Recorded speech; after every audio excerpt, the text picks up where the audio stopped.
Hello students, welcome back to my channel Read and Write.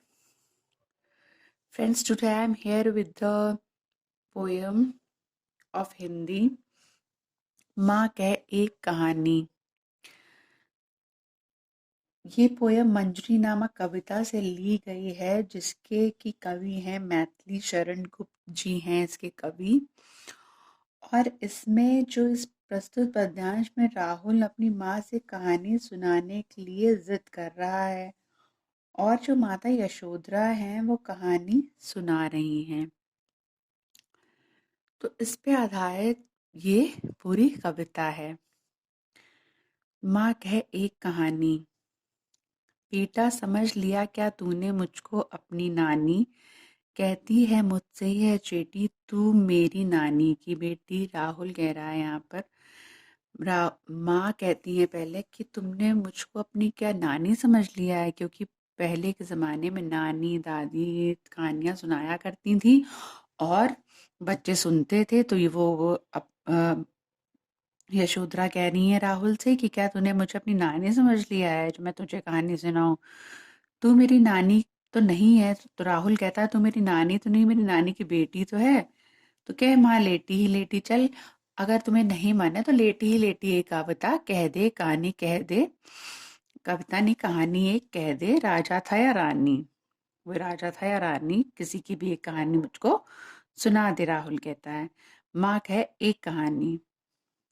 तो ठीक है, तो यशोधरा ने सोचा कि चलो ठीक है, जब बच्चा ने इतने जिद राहुल ने हट पकड़ ली है तो उसको कहानी सुनानी चाहिए।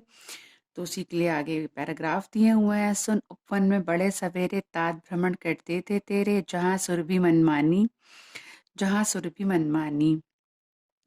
सुन उपवन में बड़े सवेरे, उपवन होता है बाग बगीचे को उपवन कहते हैं। बड़े सवेरे तात पिता तुम्हारे भ्रमण कर रहे थे, जहाँ सुरभि हवा चल रही थी, मतलब जहाँ सुरभि मनमानी, जहाँ सुरभि मनमानी। हाँ माँ यही कहानी, हाँ माँ यही कहानी, मुझे यही कहानी सुनाओ, जहाँ जो मेरे पिता की है, जहाँ पे मेरे पिता भ्रमण कर रहे थे, जहाँ पे हवाओं की बातें हो रही हैं।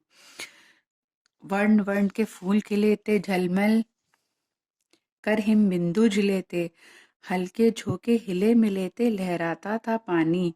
तरह तरह के इस बगीचे में फूल खिले थे, झलमल कर हिम बिंदु झिले थे, हिम ओस की बूंदे फूलों पे खिली हुई थी। हल्के झोंके हिले मिले थे, हल्के हल्के हवा के झोंके चल रहे थे।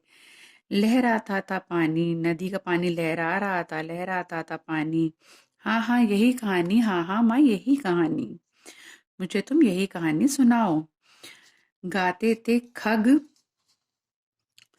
गाते थे खग कल कल स्वर से, सहसा एक हंस ऊपर से गिरा बिद्ध होकर खग शर से। जहाँ पर खग होते हैं पक्षी, कल कल स्वर से गा रहे थे, चहचहा रहे थे। सहसा एक हंस ऊपर से, जैसे कि सुबह का वातावरण जो होता है, पक्षी चहचहा रहे होते हैं, बहुत ही अच्छा सा एक वातावरण होता है। सहसा एक हंस ऊपर से आया, ऊपर से गिरा, गिरा बिद होकर खग शर से, उसके ऊपर किसी ने नुकीला तीर छोड़ा था, नुकीला तीर उसके ऊपर चुभा हुआ था और वो गिर गया था।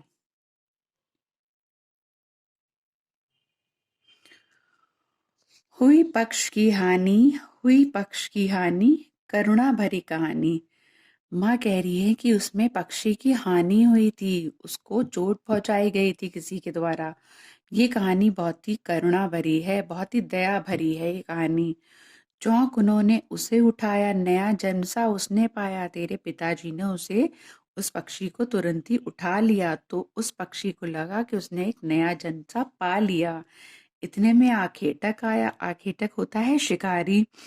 लक्ष्य सिद्ध का मानी, उसको अपने लक्ष्य सिद्ध का बहुत घमंड था, उसको ऐसा लग रहा था कि उसने अपने लक्ष्य को सिद्ध कर लिया, उसने जिस पक्षी का शिकार किया था उसने उसका शिकार कर लिया है, अब वो पक्षी उसका हो गया है।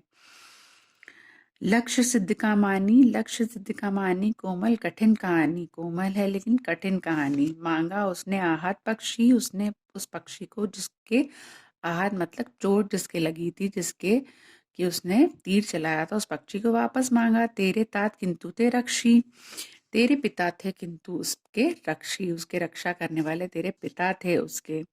तब उसने जो था खग बख्शी हट करने की ठानी। तब उसने जो था खग बख्शी मतलब जिसने खग भक्षी मतलब खग को जिसने मारा था, पक्षी को भक्षण किया था जिसका, और उसको वो वापस मांग रहा था। हट करने की ठानी उसने उसने उसको वापस मांगने की हट करी, हट करने की ठानी। अब बढ़ चली कहानी, अब इस वो कहानी आगे बढ़ चली।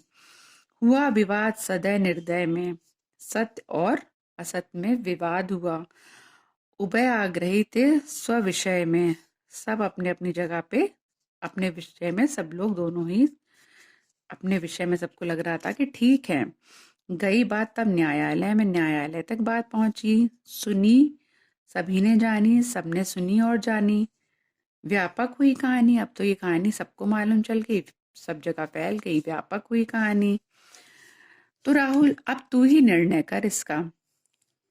राहुल यशोधरा राहुल से कहती है, अपने बेटे से कहती है कि अगर तू इस जगह पर होता तो तू क्या निर्णय करता, तो अब तू ही इस कहानी का निर्णय कर, निर्णयकार बन। न्याय पक्ष लेता किसका? तू होता उस समय तो तू किसका न्याय लेता? तू किसका पक्ष लेता? क्या न्याय करता? तुझको न्याय करना होगा और तुझे अपना फैसला सुनाना होगा। माँ मेरी क्या बानी, मैं क्या बानी दूं, मैं क्या बताऊं? मैं सुन रहा कहानी, मैं तो सिर्फ कहानी सुन रहा हूं, मैं क्या बताऊं? जैसा कि बच्चे सदैव कहते हैं, हमेशा कहते हैं कि सिर्फ वो कहानी सुनते हैं, ज्यादा बहुत ध्यान नहीं देते हैं, लेकिन राहुल ने इस कहानी को ठीक से समझा तो उसने उसका न्याय करा करा और कहा कि कोई निरपराध को मारे, जिसने कोई अपराध नहीं किया है उसको कोई मारे तो क्यों अन्य ना उसे उबारे, तो कोई अन्य क्यों ना बचाए? रक्षक पर भक्षक को वारे, रक्षा मारने वाले से बचाने वाला सदैव बड़ा होता है, न्याय दया का दानी होता है।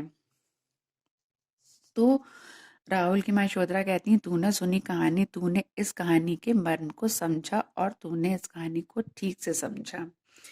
तो यहीं पे इस कहानी का अंत हुआ और तूने इसका बहुत ही अच्छा न्याय करा और तूने इस कहानी के मर्म को बहुत ही अच्छे से समझा।